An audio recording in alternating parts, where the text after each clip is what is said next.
Bismillahirrahmanirrahim. Assalamualaikum warahmatullahi wabarakatuh. Ayyuhat talamid, subah al-khair. Kaifa halukum? Taib, fi hadhil fursah nahnu sanata'alam anil isim dhamir lil mufrad atau kata ganti mufrad.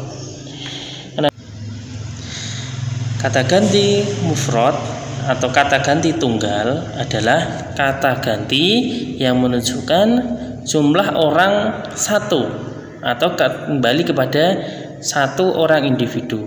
Dalam bahasa Indonesia, anak-anak mengenal dia, kamu, saya, kami, mereka. Itulah kata ganti.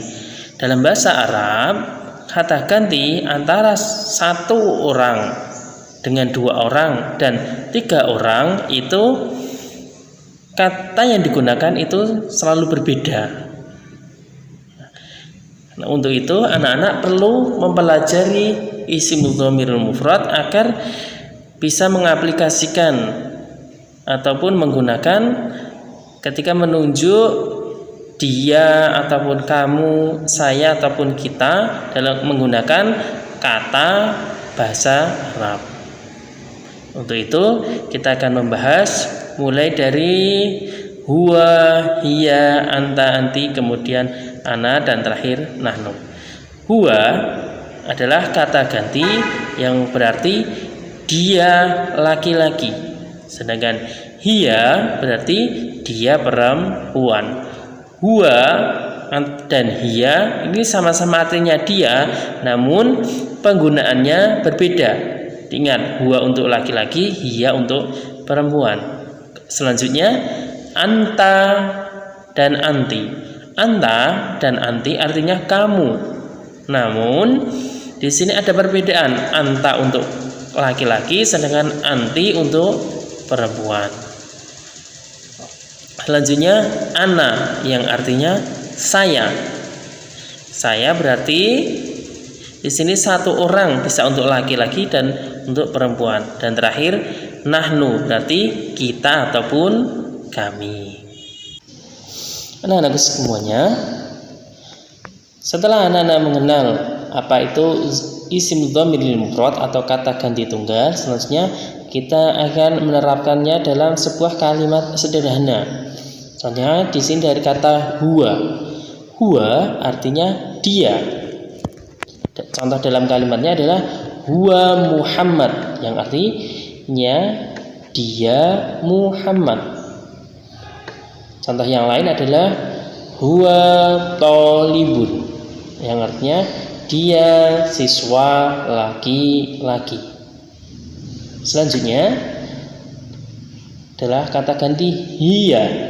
Hiya artinya dia perempuan. Contoh dalam kalimat sederhananya adalah hiya latifatun, yang berarti dia latifah. Misal diganti dengan nama orang lain, hiya Aisyah atau hiya Anisa, yang berarti dia Anisa. Contoh yang lain, hiya thalibatun, yang berarti dia seorang siswa perempuan. Contoh selanjutnya adalah kata anta, yang berarti kamu laki-laki. Contoh dalam kalimatnya adalah anta salimun, yang berarti kamu salim. Contoh lain, anta ustadzun, yang artinya kamu guru laki-laki. Misal kita ingin membuat contohnya lain, anta Hasan, berarti kamu Hasan. Selanjutnya kata ganti berikutnya adalah anti. Anti artinya kamu untuk perempuan. Di sini contoh dalam kalimatnya adalah anti azizatun, yang artinya kamu azizah. Contoh lagi, anti ustadzatun, berarti kamu guru perempuan atau kamu seorang guru perempuan. Selanjutnya kata ganti berikutnya adalah ana. Ana artinya saya. Saya ulangi, ana artinya saya. Ana bisa digunakan laki-laki ataupun perempuan. Jadi ketika seorang ingin mengungkapkan namanya, misalnya adalah ana Hasan atau ana Salma. Ana Hasan artinya saya Hasan, kalau ana Salma berarti saya Salma. Nah, Salma itu nama orang perempuan, kalau Hasan nama orang laki-laki. Nah, kata ana ini diingat, ini bisa untuk laki-laki juga untuk perempuan. Selanjutnya nahnu berarti kita juga untuk orang, bisa untuk laki-laki ataupun untuk perempuan. Nahnu di sini menunjukkan kata ganti yang berarti kita. Di sini menunjukkan berarti jumlahnya minimal 3 orang, bisa untuk laki-laki semuanya ataupun perempuan semuanya, ataupun antara laki-laki dan perempuan. Contohnya di sini adalah nahnu muslimuna. Berarti artinya adalah kita atau kami orang-orang muslim laki-laki. Dan contoh lagi nahnu muslimatu, yang artinya kita orang muslim jumlahnya banyak untuk perempuan. Nah, itulah contoh isim dhamir lil mufrad dan penerapannya dalam sebuah kalimat sederhana. Anak-anak semuanya, setelah anak-anak mengenal apa itu isim dhamir lil mufrad dan contohnya dalam kalimat sederhana, selanjutnya kita akan mengaplikasikannya atau menerapkannya dalam sebuah kalimat tanya man. Man artinya adalah siapa. Di sini bisa untuk menanyakan nama ataupun juga bisa untuk menanyakan pekerjaan kamu apa. Nah, adapun yang kita bahas di sini adalah untuk menanyakan nama. Contohnya di sini man digabungkan dengan anta, berarti masih ingat anta berarti yang ditanya adalah laki-laki.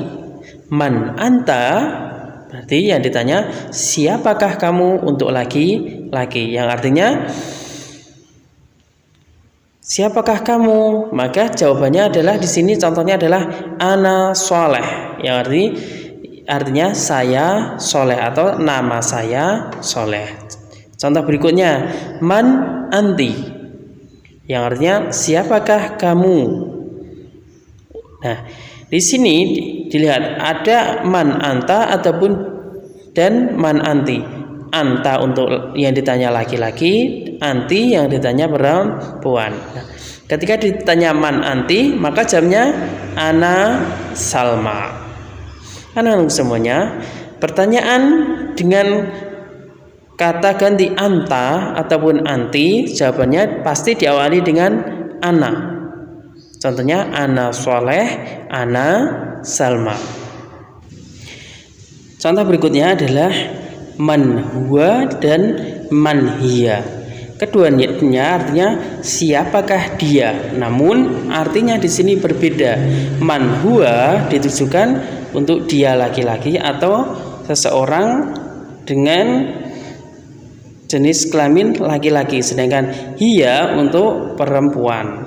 Nah, maka jawabannya untuk huwa juga diawali huwa. Berbeda kalau anta dan anti awalannya ana, sedangkan huwa dan hiya awalannya tetap huwa ataupun hiya. Kalau di sini man huwa, jawabannya huwa Khalid, yang artinya siapakah dia? Jawabannya dia adalah Khalid. Sedangkan man hiya Salamah, yang artinya siapakah dia? Dia Salamah. Nah, di sini juga bisa untuk menanyakan pekerjaan ataupun profesi ataupun status seseorang. Di sini contohnya man Ahmad, dijawab huwa thalibatun. Siapakah Ahmad? Dijawab dia seorang murid laki-laki. Thalibun artinya siswa laki-laki atau murid laki-laki. Selanjutnya man Aisyah, siapakah Aisyah? Jawabnya hiya thalibatun, dia seorang murid perempuan. Nah, itulah tadi beberapa contoh penggunaan kata man digabungkan dengan dhamir ataupun kata ganti yang mana bisa untuk menanyakan nama seseorang ataupun pekerjaan atau status dari seseorang tersebut. Selanjutnya kita akan mengaplikasikan isim dhamir untuk menanyakan domisili atau asal seseorang. Untuk menanyakan asal seseorang atau alamat seseorang, di sini anak-anak bisa menggunakan min aina ditambahkan dengan isim dhamir. Nah, contohnya di sini adalah min aina anta ataupun juga min aina anti. Penggunaan min aina anta itu untuk dari manakah kamu yang ditanya adalah orang laki-laki. Sedangkan min aina anti, dari manakah kamu yang ditanya perempuan. Ingat, setiap menanyakan ataupun menggunakan kata ganti atau isim dhamir itu disesuaikan dengan siapakah orang yang ingin dituju atau orang yang digantikan. Nah, di sini min aina anta digunakan untuk laki-laki, sedangkan min aina anti yang ditanya adalah perempuan. Nah, di awal Pak Guru telah menjelaskan bahwasanya kata tanya yang menggunakan dhamir anta ataupun anti pasti jawabannya diawali dengan ana.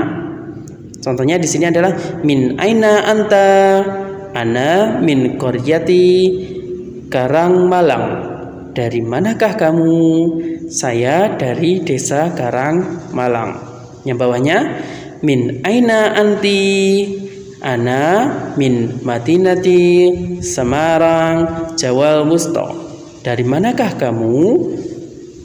Jawabnya, saya dari kota Semarang, Jawa Tengah.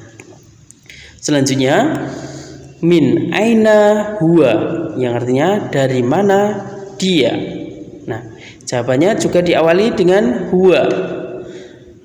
Artinya kalau dari min aina huwa berarti dari manakah dia untuk laki-laki, maka jawabannya diawali juga dengan huwa. Huwa min Madinati Solo Jawal Wusta, yang artinya dari mana dia? Dia dari kota Solo, Jawa Tengah. Contoh selanjutnya adalah min aina hiya. Jawabannya hiya min Madinati Bandung Jawal Gharbiyah. Artinya dari mana dia? Dia dari kota Bandung, Jawa Barat. Anak-anak semuanya, untuk pertanyaan min aina yang dikombinasikan dengan huwa ataupun hiya, jawabannya pasti juga diawali dengan huwa dan hiya.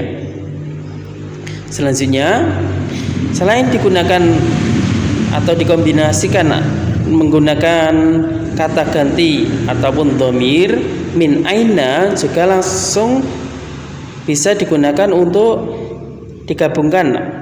Maksudnya min aina digabungkan dengan nama seseorang. Contohnya di sini min aina Muhammad, min aina Azizah. Min aina Muhammad berarti dari mana Muhammad, sedangkan min aina Azizah yang berarti dari mana Aziz. Kata tanya min aina yang digabungkan dengan nama seseorang, contohnya tadi adalah min aina Muhammad dan min aina Azizah. Cara menjawabnya adalah diawali nama seseorang tersebut atau juga bisa digunakan kata ganti huwa ataupun hiya. Ingat, huwa mewakili satu orang laki-laki, hiya mewakili satu orang perempuan. Maka jawabannya kalau min aina Muhammad, jawabannya adalah Muhammad min Madinati Surabaya Jawa Syarqiyah, atau juga bisa huwa min Madinati Surabaya Jawa Syarqiyah. Kalau Muhammad min Madinati Surabaya Jawa Syarqiyah artinya Muhammad dari kota Surabaya Jawa Timur. Sedangkan kalau menggunakan dhamir atau kata ganti, maka menjadi huwa min madinati Surabaya Jawa Syarqiyah, yang artinya dia dari kota Surabaya Jawa Timur. Kedua-duanya bisa digunakan untuk menjawab min aina Muhammad. Selanjutnya kalau pertanyaannya min aina Azizah, bisa dijawab dengan Azizah min madinati Malang Jawa Syarqiyah, atau juga dijawab dengan hiya min madinati Malang Jawa Syarqiyah, yang artinya Azizah dari kota Malang Jawa Timur, atau juga bisa dia dari kota Malang Jawa Timur. Diingat, penggunaan huwa dan hiya itu disesuaikan dengan siapakah pelakunya. Kalau huwa untuk dia laki-laki, kalau hiya untuk dia perempuan. Anak-anak sekalian, demikianlah tadi penjelasan singkat mengenai isim dhamir dan penerapannya dalam sebuah kalimat sederhana dan penerapannya dalam kalimat tanya man dan min aina. Semoga dengan penjelasan ini memperjelas pemahaman anak-anak dalam isim dhamir dan penerapannya dalam sebuah kalimat tanya man dan juga min aina. Tayyib, syukran ala husni ihtimamikum wa ma'an najafi ta'alumikum. Assalamualaikum warahmatullahi wabarakatuh.